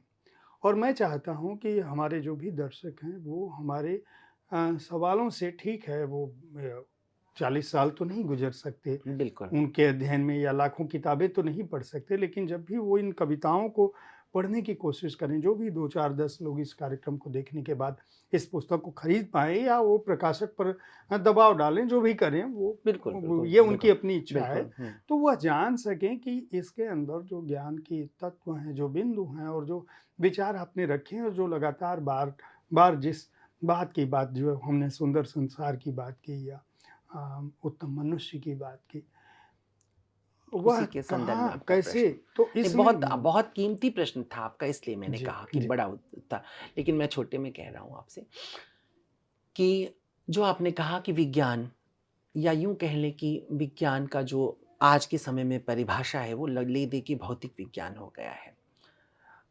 बहुत बड़ा संघर्ष है ये। हम किसको विज्ञान कहें? मैं अपने आप को मूर्ख मान लूँ, मैं मनु को अगर मैं विद्वान मान लूँ, ख़ैर अब तो पता नहीं किसके लिए वो विद्वान हैं भी, लेकिन मेरे लिए हैं। तो मनु ने भी ये कहा है कि मनुष्यता को महायंत्रों के निर्माण से अपने को बचाना चाहिए। मनु का संवाद है ये, महायंत्रों के निर्माण से। हमें नहीं पता कि ये हमारा जो विज्ञान का अंधा विकास है, वो हमको कहाँ लेकर के जाएगा। एकेडमीज़ ने एकेडमी के आने के बाद हम देखते हैं कि तेज़ी के साथ विज्ञान विकसित होता है, समाज भी विकसित होता है और हम क्षेत्र से निकल कर के बड़े-बड़े हिस्सों में बढ़ते हुए आज हम ग्लोब में बदल जाते हैं। लेकिन इतने बड़े ग्लोबल विलेज में अगर हमास इज़राइल में बेगुनाहों को मारता है और इज़राइल बम गाज़ा पट्टी के बेगुनाहों पे गिराता है, जब एक बहुत पढ़ा-लिखा संसार सोए हुए जापानीज़ के ऊपर रातों-रात बम गिरा कर के चुपचाप बैठ जाता है और 3-4 लाख लोग पिघल जाते हैं एक ही रात में परमाणु बम के साथ। एक बहुत पढ़ा-लिखा अकादमी से निकला हुआ आतंकवादी हवाई जहाज़ को ले जाकर के वर्ल्ड ट्रेड सेंटर के अंदर घुसा देता है और हज़ारों लोगों को मार देता है। पूरी दुनिया के भीतर अगर हम इस विज्ञान का अंतिम रूप जब देखते हैं, तो उसमें आपको पता है कि दुनिया में से सिर्फ 100 सालों के अंदर हम मनुष्यों ने लगभग 72% जीवों को नष्ट कर दिया है। 72% मतलब रखते हैं। 100 सालों के अंदर 72% जीव हमारी पृथ्वी से विदा ले चुके हैं, जो हमारे आमने-सामने पड़े। जिस देश में शेर ही शेर भरे थे, सिर्फ बंदूक और गोली होने के बाद हमको शेर को बचाने के लिए मुहिम चलानी पड़ी। गिद्ध नहीं बचे हैं, सबको छोड़ दीजिए, कौवे नहीं बचे हैं, गौरैया नहीं बची है। कोई जीव जो हमारे साथ हमारा हमसाया था, हमारा हमशाख था, हमारे साथ खाना जो शेयर करता था, उनमें से कौन बचा है सिवाय कुछ कुत्तों के? अभी तो नहीं कुछ बचा है। तो कहने का मतलब ये है कि इस तरह के वैज्ञानिक विकास को मैं तो कोई तरजीह नहीं दूंगा। ये बेहतर था हम दिए की रोशनी में ही बैठे रहते और मीर की ज़बान में शाम ही से बुझा सा रहता है, दिल है गोया चिराग मुफलिस का, वैसा ही चिराग जलता। लेकिन कम से कम रात के समय उस दिल के अंदर जीव के प्रति, इंसान के प्रति, जीवन के प्रति संवेदना तो होती। रात में हम छोटी सी झोपड़ी में रहते, लेकिन अपने बूढ़े माँ बाप को देख तो रहे होते। हम इस बहुत ऊँचे टावर में जिनमें हम 70 करोड़ और 40 करोड़, 60 करोड़ के फ्लैट खरीदते हैं और जिसमें माँ बीमार हो और बाप बीमार हो और बेटा किसी अमेरिका या यूरोप में बैठ करके कॉल करता है, पैसों की कोई ज़रूरत हो तो भेज दो, मैं आ तो नहीं सकता हूँ। मैं समझता हूँ इस तरह के विकसित समाज का कोई अर्थ नहीं निकलेगा और अंत में हम एक मनुष्यहीन समाज बन जाएंगे। यही इस विज्ञान की अंतिम परिणति है। तो कमोबेश मैं इस तरह के विज्ञान के विरुद्ध हूँ। आपने मेरे को कोट किया। अभी मैं चाहूँगा कि कुछ पसंदीदा शेरो शायरी, क्योंकि आपको मुझे पता है कि आप बहुत ही उम्दा अध्येता भी हैं और बहुत अच्छी शायरी भी पढ़ते हैं, तो कुछ सुनाएं हमारे दर्शकों को, ताकि क्योंकि हम लोग बहुत गूढ़ विषयों पे चले जा रहे हैं। हमारी बातचीत हम जब भी इस बातचीत की शुरुआत कर रहे थे तो मुझे ये आभास नहीं था कि हम यहाँ जाएंगे। हालांकि मुझे कुछ कुछ थोड़ा था कि हम शायद उस दिशा में बढ़ जाएं, लेकिन चूंकि आप नियतिवादी हैं और मैं तो मानता हूँ कि सब कुछ प्रारब्ध से निर्धारित होता है। हमारा मिलना, आपका मिलना, हमारी आज की बातचीत, ये सब कुछ तय है। जो लोग सुन रहे होंगे उनका भी प्रारब्ध तय होगा। तो इसलिए आनंद की स्थिति है। तो मैं चाहूँगा कि सुना दें ताकि थोड़ा हल्का हो जाए, फिर हम लोग फिर नहीं, इधर बिल्कुल। लौटते हैं। नहीं तो मैं आपने मीर का ज़िक्र कर दिया। मैं पिछले दिनों पुस्तक मेला में था, तो मैंने वहाँ पर ये बात कही। मैंने कहा मीर तकी मीर जिसे खुदाए सुखन कहते हैं, जिसे उर्दू शायरी का ईश्वर कहते हैं, ये उनके जीवन का जन्म का 300वां साल है। और ये बहुत अफ़सोस की बात है कि हिंदुस्तान का इतना बड़ा शायर, जिसको पूरी दुनिया हैरत की नज़र से देखती है, जिसकी शायरी, जिसकी सोच, जिसकी इमेजेस कमाल की रही हों, ऐसे मीर तकी मीर को भी उस तरह याद नहीं किया गया उसके 300वें वर्ष में, जिस तरह से उसे याद करना चाहिए था।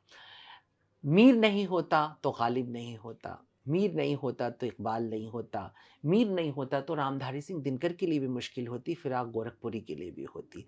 मीर का हमारी भाषा पर, हमारे मुहावरों पर, हमारी सोच पर बहुत गहरा प्रभाव है। तो मीर तकी मीर से मैं बहुत, वैसे तो गालिब मेरे मेरा मेर मैं बेसिकली मेरा माशूक़ गालिब है, लेकिन मीर तकी मीर के लिए खुद गालिब ही कहता है कि रेख्ता के तुम ही उस्ताद नहीं हो, गालिब कहते हैं अगले ज़माने में कोई मीर भी था। इसलिए मीर को हमेशा याद करना, मुझे लगता है कि मीर को, इसलिए भी मैं आपसे बोलूँ कि हम लोग जिस ज़बान में बात कर रहे हैं, ये ज़बान भी मीर और उसके आस-पास के इदारे में ही विकसित होती है, जिसे हम उर्दू या हिंदुस्तानी कहते हैं। और मीर की अच्छी बात ये है कि मीर की ज़बान के अंदर हिंदी के सुंदर और क्लिष्ट शब्दों का प्रयोग हुआ, जो गालिब क्या नहीं होता, इकबाल क्या नहीं होता, दाग क्या नहीं होता। जैसे कि उनका शेर है कि दिल की तहकी कहीं नहीं जाए, नाजुक है इसरार बहुत। दिल की तहकी कहीं नहीं जाए, नाजुक है इसरार बहुत। अक्षर तो हैं इश्क के दो ही, लेकिन है विस्तार बहुत। तो आप ज़रा देखिए कि ये उर्दू का शायर है, जो अक्षर और विस्तार को कैसे अपने शेर के अंदर ढालता है। ये जो एक भाषा के प्रति एक लगाव है मीर का। और फिर मीर की शायरी का क्या मुकाबला करना, जहाँ पे मीर लिखते हैं कि अ, वो उनका शेर है, मुँह तका ही करे है जिस तिस का, मुँह तका ही करे है जिस तिस का, हैरती है ये आईना किसका। मीर तकी मीर है, मुँह तका ही करे है जिस तिस का, हैरती है ये आईना किसका। खैर, कहने का मतलब ये, इस तरह के उनके जो शेर, इस तरह की भाषा का जो प्रयोग करते हैं मीर तकी मीर, वो बहुत ही अद्भुत है। और एक तो उनकी बहुत ही फेमस है, सभी उसकी गज़ल को दोहराते फिरते, हस्ती अपनी हबाब की सी है, ये नुमाइश शराब की सी है, नाजुकी उसके लब की क्या कहिए, पंखुड़ी एक गुलाब की सी है, या देख तो दिल के जाँ से उठता है, ये धुआं सा कहाँ से उठता है। मीर एक इश्क भारी पत्थर है, बोझ तुझ नातों से उठता है। तो ये जो मीर तकी मीर का जो लहजा है बात कहने का, उल्टी हो गई सब तदबीरें, कुछ न दवा ने काम किया, देखा इस बीमारी ये दिल ने आखिर काम तमाम किया। मीर के दीनों मजहब को क्या पूछ रहे हो, इनने तो कशका खींचा, दैर में बैठा, मतलब मंदिर में बैठा, कब का तर्क इस्लाम किया, कब का उसने इस्लाम छोड़ दिया है। इस तरह की शायरी मीर तकी मीर ने अपनी ज़िंदगी में कि सिरहाने मीर के आहिस्ता बोलो, अभी टुक रोते रोते सो गया है। तो मीर तकी मीर अपने मौत के बारे में भी बड़ी खूबसूरती से कहता है कि मेरी मज़ार पे आके रोना चिल्लाना मत।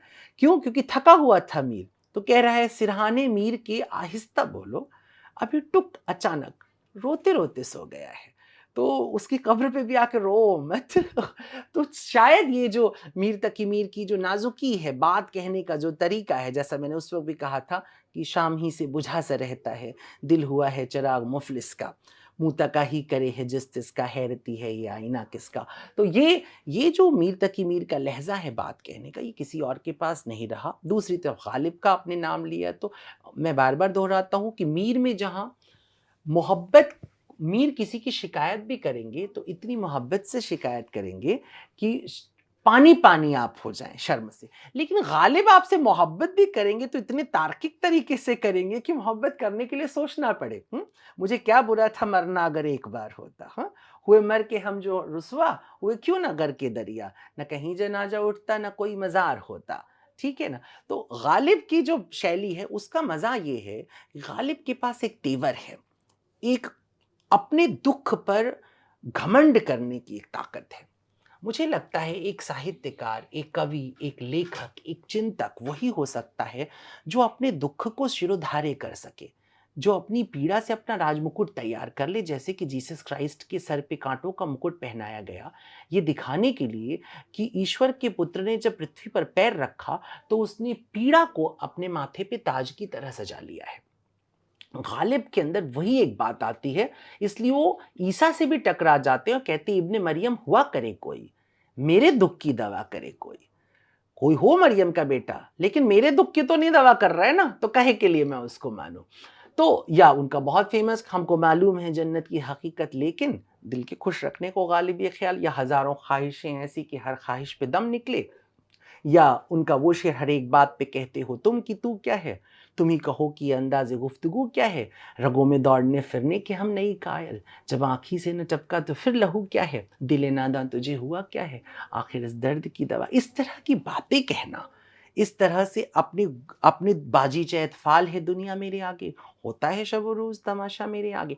ये जो प्राइड है अपने होने का, अपने अस्तित्व का जो मज़ा लूटना है, ये गालिब के प्रति दुनिया का आकर्षण पैदा करता है, या दुनिया की जिस भी भाषा के शायर में, कवि में, जैसे रामधारी सिंह दिनकर में भी जो एक युवाओं का घोर आकर्षण पैदा होता है, उसका कारण यही होता है, मृत्युमानों की विजय का तुर्य हूँ मैं, उर्वशी अपने समय का सूर्य हूँ मैं। इस तरह का जो एक प्राइड आता है निकल कर के भीतर, एक अपने चरित्र पर, अपने व्यक्तित्व पर, अपने अस्तित्व पर जो एक गर्व पैदा होता है, मुझे लगता है कि यही कारण है कि मेरा गालिब से एक गहरा लगाव, और मीर की ज़बान से गहरा लगाव, फैज़ से लगाव, दाग से, मोमिन मोमिन की अदाओं से लगाव, जो मोहब्बत में जिस तरह की बातें मोमिन कहते हैं, वो जो हम में तुम में करार था, तुम्हें याद हो कि न याद हो, यानी वही वादा निभाहा का, तुम्हें याद हो कि न याद हो, वो नए गिले, वो हिकायतें, वो मज़े मज़े की शिकायतें, वो हर एक बात पे रूठना, तुम्हें याद हो कि न याद हो। तो ये जो बात है, या दाग दहलवी कहते हैं, तुम्हारे ख़त में नया एक सलाम किसका था? न था रक़ीब तो आखिर वो नाम किसका था? वफ़ा करेंगे, निभाएँगे, बात मानेंगे, तुम्हें भी याद है कुछ ये कलाम किसका था? तो ये जो चुटीलापन होता है शायरी का, मुझे लगता है इसकी वजह से मेरा उसके प्रति आकर्षण हुआ, क्योंकि शायरी आपको बात करने की तमीज़ जो है वो सिखा देती है कि आपको शिकायत भी करनी है तो इस लहज़े में करनी है कि सामने वाले को उस शिकायत पे अमल करने में तकलीफ़ ना हो। अमीर खुसरो साहब का आपने नाम नहीं लिया, चूँकि अमीर खुसरो को इसलिए क्योंकि वो एक सामान्य शायर से हट के बहुत कुछ है। अमीर खुसरो इस भारत की ज़मीन पर एक अपनी तरह का ही एक मैं कह सकता हूँ अदब या फ़न का एक जादूगर है, जो भारत की ज़मीन पर आता है, जो वीणा से सितार बना देता है, मृदंग से तबला बना देता है, जो हिंदी भाषा को हिंदी भाषा का रूप देने की कोशिश करता है। यद्यपि आजकल बहुत लोग इनकार कर रहे हैं, लेकिन हम सबको ये जानना चाहिए कि खुसरो ने हिंदवी को पैदा करने में, मतलब कम से कम साहित्य की दुनिया में हिंदवी को लाने की बहुत बड़ी भूमिका उन्होंने निभाई। और खुसरो को हिंदुस्तान की ज़मीन से बेपनाह मोहब्बत है, इसकी ज़बान से बेपनाह मोहब्बत है। जिस कदर हिंदुस्तान की ज़बान की, हिंदुस्तान की ज़मीन की जिस तरह से तारीफ़ अमीर खुसरो ने अपनी ज़िंदगी में की है, ये हैरत अंगेज़ है। लोगों को अब उन चीज़ों में रुचि नहीं रह गई है। यहाँ की भाषा का इस्तेमाल, जैसे कि वो उनका बहुत ही फ़ेमस एक गज़ल है, अब उसमें देखिए एक मिसरा वो फ़ारसी का चलाते हैं और एक मिसरे में वो लेकर के अपनी ज़बान आते हैं, ब्रज की ज़बान लेकर के आते हैं। जिहाले मस्की मकुन तगाफुल दुराए नैना बनाए बतियाँ। अब जिहाले मिस्की मकुन तगाफुल दुराए नैना तक फ़ारसी चल रहा है, बनाए बतियाँ। तो ये जो ये अंदाज़ है कि एक मिसरा फ़ारसी में जाएगा और फिर एक हिंदी या ब्रज में आ जाएगा, ये तो खुसरो के अलावा किसी ने ये कमाल किया भी नहीं। हम लोग छोटे थे तो ना मारा ना खून किया, बीसों का सर काट दिया, ऐसे हम लोग जो पहेलियाँ बुझाते थे, हमें बाद में पता चलता है ये सब अमीर खुसरो की पहेलियाँ हैं। तो उन्होंने इतने लाखों, कहते हैं कि 4 लाख के आसपास उन्होंने कविताएँ और शेर लिखे, जिसमें से 1 लाख मौजूद हैं अभी भी। तो 1 लाख कविताएँ लिखने वाला एक कवि, जो हिंदी का कवि भी है, जो निर्गुण लिखता है, छाप तिलक सब छीनी रे मुझसे नैना मिलाए के, अपनी छवि बनाए के, जो मैं पी के पास गई, जो छवि देखी पीहू की, सो मैं अपनी भूल गई, छाप तिलक सब छीनी रे मुझसे नैना मिलाए के। अब तो खैर इस पर भी विवाद आ रहा है लेकिन समझना होगा हमको कि निर्गुण शाखा के थे, जहाँ पर कि हम सब जानते हैं कि सूफिज़्म में पति बन जाता है परमात्मा या तुम्हारा जो पीर होता है, और जो शिष्य होता है या जो भक्त होता है वो स्त्री रूप में आता है। जैसा कि कबीर दास जी ने भी लिखा था कि दुल्हन गाओ मंगल चार घर आए राम भरतार, ठीक है ना। वही वो परंपरा खुसरो से ही आ रही है। खुसरो पीछे लिख रहे हैं कि अ, जब मैं गई थी पनिया भरन को, वो क्या है ना, बाह पकड़ बोरी मटकी फोड़ी, ठीक है ना।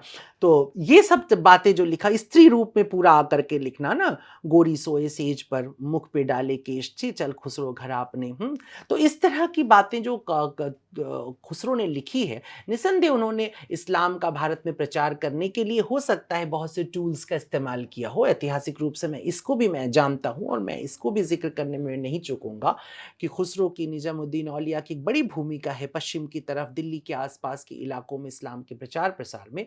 और निसंदेह एक तरह से मैं अगर आज की भाषा में कहूँ तो उस समय के रॉक स्टार भी हुआ करते होंगे खुसरो, क्योंकि जिसने इतने तरह के म्यूजिक इंस्ट्रूमेंट्स बनाए हों, जिसने इतनी भाषा बनाई हो, जिसने इतने गीत रचे हों, तो उनके प्रति एक रुझान और लगाव तो लोगों का होगा ही। लेकिन इन सब के ऊपर मैं फिर कहूँगा कि जो भाषा की, जो हिंदुस्तानी ज़बान की और जो हिंदुस्तानी तहज़ीब की जिस तरह से सेवा अमीर खुसरो ने की है, वो अपने आप में एक पूरा एपिसोड है। भाषा की शुद्धता को लेकर आप क्या सोचते हैं? मैं 2 चीज़ों की बात करता हूँ। एक है भाषा की सुचिता और एक है भाषा की शुद्धता। सुचिता में मेरा बहुत विश्वास है। मैं ये मानता हूँ कि हमें अपनी भाषा को बहुत विकृत नहीं करना चाहिए। विकृत का मतलब होता है हमें फूहड़ और स्लैंग, जो हमारी शब्दावली बढ़ती चली जा रही है, हमें उससे दूर रखना चाहिए। इसलिए नहीं कि मैं कोई मॉरल पुलिसिंग करना पसंद करता हूँ या मैं बड़ा नैतिकतावादी भी नहीं हूँ, मेरा इससे भी बड़ा विरोध है। लेकिन इस बात में मेरा बहुत गहरा विश्वास है कि हमारी जो ज़बान है, हमारी जो भाषा है, वो भाषा हमारे व्यक्तित्व को कहीं न कहीं गढ़ती रहती है। तो हम जो कुछ भी बोलें अगर वो थोड़ी परिष्कृत हो, थोड़ी सुंदर हो और उस पर सुंदर बातें रखी जाएँ, और विरोध करने के लिए भी सुंदर तरीके हैं। हम माँ-बहन की गाली से विरोध करें, यही तो एक तरीका विरोध का नहीं है, और ये तो बड़ा निरर्थक विरोध होता है, क्योंकि माँ-बहन की गालियों से अगर क्रांतियाँ आ रही होती, तो पूरे विश्व में अब तक क्रांति खड़ी हो चुकी होती। हमने इतनी गालियाँ धरती पे दे रखी हैं। कभी ब्रह्मांड की सारी आवाज़ें जब कैद की जाएँगी, तो सबसे पहले माँ की गाली सुनाई देगी। हमने इतनी गालियाँ दी हुई हैं। तो ये जो जो हमारे आस-पास शुचिता खत्म हो गई, इसलिए मेरा वो अभियान एक चलता है भारत अगेंस्ट अब्यूज़ बहुत सालों से, जिसमें मैं कहता हूँ कि स्त्री सूचक गालियों को पूरी तरह से प्रतिबंधित होना चाहिए। तो कई लोग कहते हैं कि क्या ये मॉरल पुलिसिंग आप कर रहे हैं? मैंने कहा कतई मॉरल पुलिसिंग नहीं है, मैं सिर्फ बलात्कार के लिए उकसाए जाने की व्यवस्था के विरुद्ध बोल रहा हूँ। क्योंकि गालियाँ जिस संस्कृति से आती हैं, उस संस्कृति में बलात्कार एक बहुत प्राइड की चीज़ है। लेकिन हम अब जिस जिस लोकतांत्रिक समाज में रहते हैं, उस समाज में बलात्कार हमारे मुंह पे लगा हुआ सबसे बड़ा कलंक है।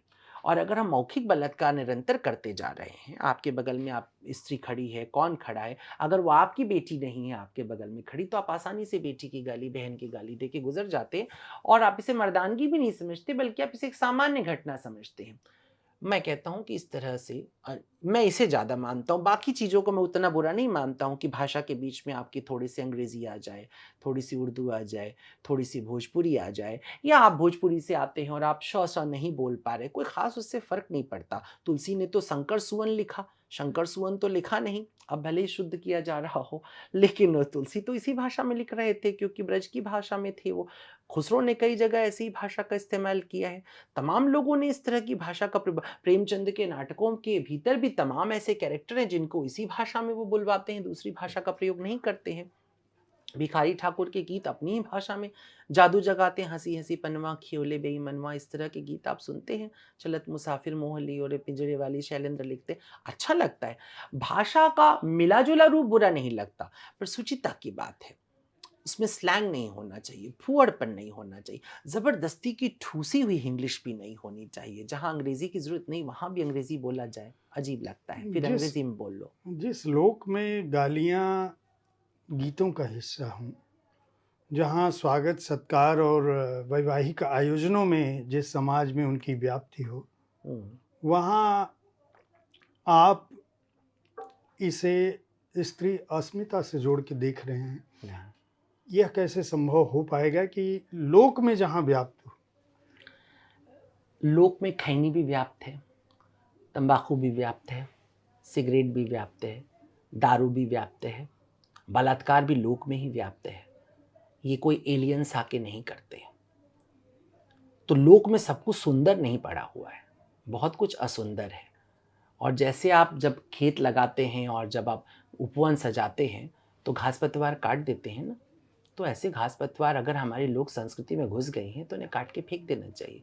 ज़रूरत नहीं है कि आप उसे अपने माथे पे ढोएं। लोक होने का मतलब ये नहीं कि सब कुछ अच्छा ही आपने कर दिया है, मैं उसके पक्ष में नहीं हूँ। चलिए, ये बताइए कि जिस परिवार में आपने जन्म लिया और जहाँ ईश्वर को सुलाने खिलाने जी।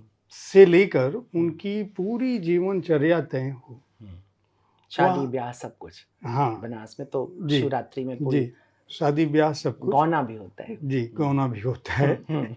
तो वहाँ से आज तक की यात्रा में आप ईश्वर को किस रूप में पाते हैं? मैं ऐसा मानता हूँ कि मैं ईश्वर की हथेली पे टहल रहा हूँ और इससे ज़्यादा कुछ नहीं मैं बता सकता हूँ। उसकी हथेली है, जब तक खुली है मैं टहल रहा हूँ, जब बंद कर देगा मैं गायब हो जाऊँगा। और दूसरे लोग जो तलाश रहे हैं अलग-अलग जगहों पे, उनके बारे में क्या विचार है? लोग तो मोहब्बत भी तलाश रहे हैं, मगर मीना कुमारी कहती है खुद में महसूस हो रहा था इश्क, खुद से बाहर तलाश उसकी थी। मुझे अपने ही से मोहब्बत करने से फुर्सत नहीं मिल रही है। आपने धर्म पे लिखा और भारत पे हमारी बात हुई।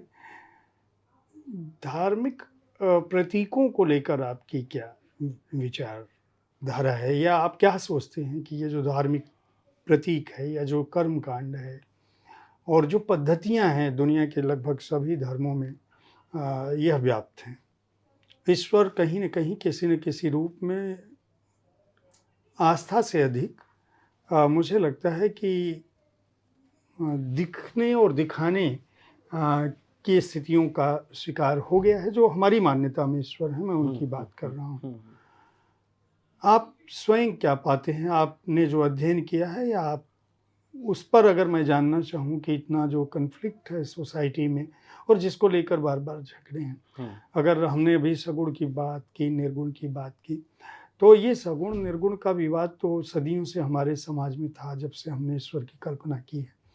और दुनिया के दूसरे धर्मों में भी विवाद नहीं होते तो बंटवारे नहीं होते। तो ऐसा क्यों है? देखिए, ये एक विकास क्रम है, लगातार चलने वाले क्रम में जो जितने हम प्रतीक और कर्मकांड देखते हैं, ये विकास क्रम है। अगर आप सिर्फ वेद पढ़ते हैं तो हमको वेद में ही ये इंडिकेशंस मिल जाते हैं कि बहुत तरह की पूजा, जैसे लिंग पूजा, ये ऋग्वेद के अंदर अच्छी नहीं मानी गई है। जगह जगह उसमें आता है कि शिष्ण पूजकों से बचो, जो कि जन्नेंद्रियों की पूजा करते हैं, वो यज्ञ और देवताओं की उसमें विश्वास करते हैं। बाद में हम भारत में वो संघर्ष देखते हैं, कई बहुत से मेटाफर्स में हमको पुराण में वो फिर मिलता है कि कैसे शैवों का, शाक्तियों का और प्रजापात्य लोगों का, वैदिक लोगों का, सबका आपस में कैसे एक सम्मिलन हो जाता है, एक मिलाप होता है। धीरे-धीरे हम उस भारत में आज खड़े हैं, जहाँ पर कि भारत के सभी वैदिक कर्मकांडों का विरोधी बुद्ध भी हमारे दशावतार का हिस्सा है। तो पुरानी जो परंपरा भारत की रही है, उसमें तो दरअसल निरंतर मंडन करने की परंपरा रही है, लगातार मिला लेने की प्रक्रिया चलती रही है। तो कितना भी विरोधी कर्मकांड हो, रिचुअल हो, हम उसको अपने यहाँ मिला लिया करते थे। लेकिन विगत 100, सवा 100, 150 सालों में निसंदेह ऐसा कुछ हुआ है कि जिससे कि हमने अब डिस्क्रिमिनेशन भी शुरू कर, डाइवर्सिटी की जगह एक हिंदी का शब्द है कि भेद और विभेद। तो भेद तो होना चाहिए, भेद का अर्थ होता है संसार, भेद के बिना आप संसार का दर्शन नहीं कर सकते हैं, पर विभेद नहीं होना चाहिए।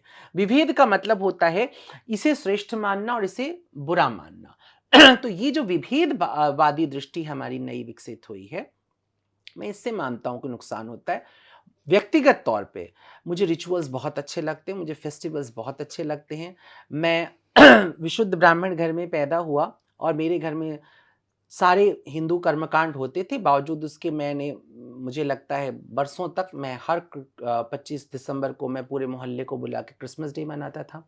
मेरे पास क्रिसमस डे मनाने के मुझे शौक था, मुझे जीसस से प्यार हो गया था और मुझे क्रिसमस डे मनाने में इंटरेस्ट हो गया, मैं उनको सेलिब्रेट करता था।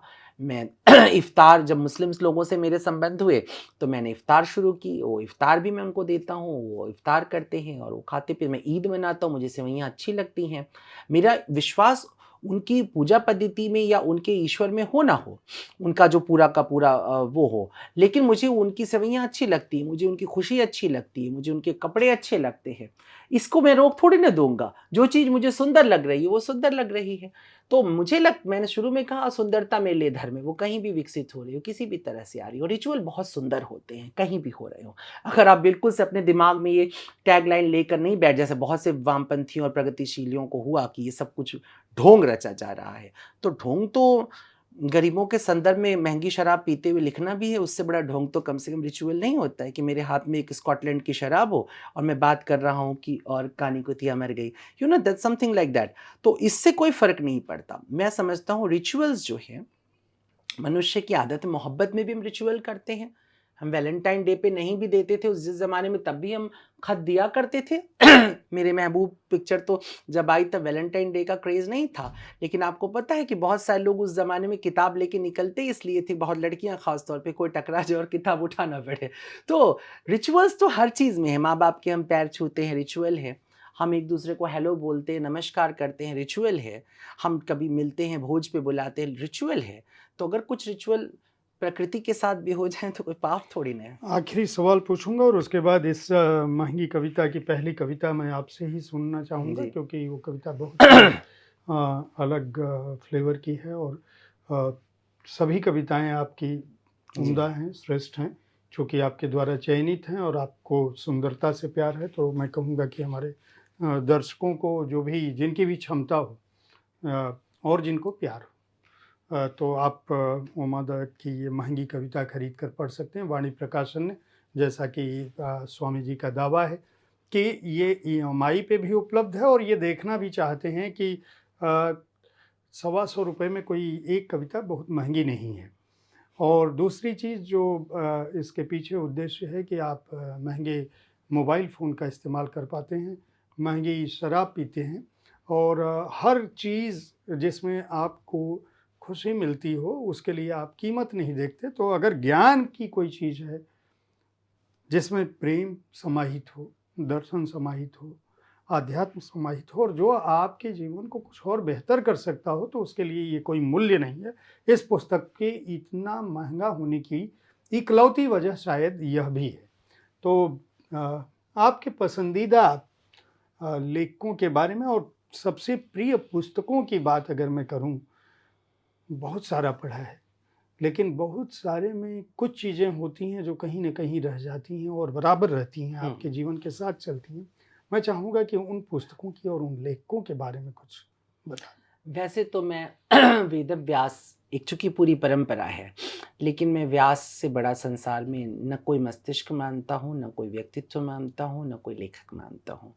एक अकेला व्यक्ति जो सारी दुनिया को लिख सका, समझ सका और रच सका। हो सकता है वो एक व्यक्ति ना हो कि पूरी परंपरा हो, लेकिन जो कुछ भी था, उससे बेहतर कुछ नहीं हुआ। उसके बाद मैं अगर भारत के बाहर की बात करूँ तो निस्संदेह मैं बाकी भी जितने स्क्रिप्चर्स दुनिया में लिखे गए, चाहे वो कुरान लिखी गई, चाहे तौरेत लिखी गई, चाहे बाइबल लिखी गई, इन सबको भी मैं बहुत खूबसूरत किताबों की तरह गुरु ग्रंथ साहब लिखा गया, उन सबको मानता हूँ। ये तो स्क्रिप्चर्स हो गए। स्क्रिप्चर से बाहर निकल के अगर हम बात करेंगे तो तुलसीदास से बड़ा मैं दुनिया में किसी को भी राइटर नहीं मानता हूँ। अपनी बात को कविता में लाना, पूरे के पूरे भारतीय वाङ्मय को लिया, न केवल भारतीय बल्कि तब तक जो इस्लाम से भी जो आ चुका था विज़डम, जो क्रिश्चियनिटी से भी जो विज़डम आ गई थी, जो बौद्ध धर्म से भी जो विज़डम आ गई थी, सबको तुलसी ने एक अकेली रामचरितमानस में समाहित कर लिया है। ये अद्भुत कला है उनकी। उसके बाद उस पुस्तक को इस दर्जा ख्याति पे पहुँचा दिया उन्होंने कि वो किताब आज धर्म ग्रंथ में बदल गई। तो मानस से श्रेष्ठ मैं फिर कोई पुस्तक पहली नहीं मानूँगा और मुझे लगता है मेरे जीवन में भी उस पुस्तक की एक अद्भुत और महती भूमिका है। हाँ, उसके बाद अगर हम लोग फिर बात करें तो दीवान गालिब मेरी एक बहुत ही प्रिय किताब है। खलील जिब्रान का प्रॉफ़िट वो मुझे बहुत पसंद रहा है, एक मेरे लिए बहुत प्रिय किताब है। खलील जिब्रान ने लिखी थी, वो पुस्तक बहुत पसंद है।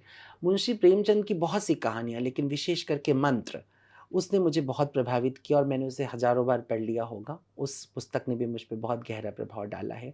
जयशंकर प्रसाद की कामायनी, उसकी उसकी भाषा और उसका जिस तरह से उन्होंने भारतीय वाङ्मय के साथ डील किया है काव्य के भीतर, वो अद्भुत है। वो मेरी बहुत ही प्रिय पुस्तकों में है। हरिवंश राय बच्चन वो मेरे सबसे प्रिय कवियों में रहे हैं और मधुशाला, मधुबाला, मधुकलश, निशा निमंत्रण, ये सब पुस्तकें उनकी जितनी भी थी वो। मेरी प्रोज़ राइटिंग पे महादेव वर्मा का बहुत गहरा इम्पैक्ट है। मैं उनके रेखाचित्रों से बहुत प्रभावित रहा हूँ, रामवृक्ष बेनीपुरी से भी मैं बहुत प्रभावित रहा हूँ। तो इस तरह के लोग हैं जिनको जिनको पढ़ना मुझे पसंद आया है।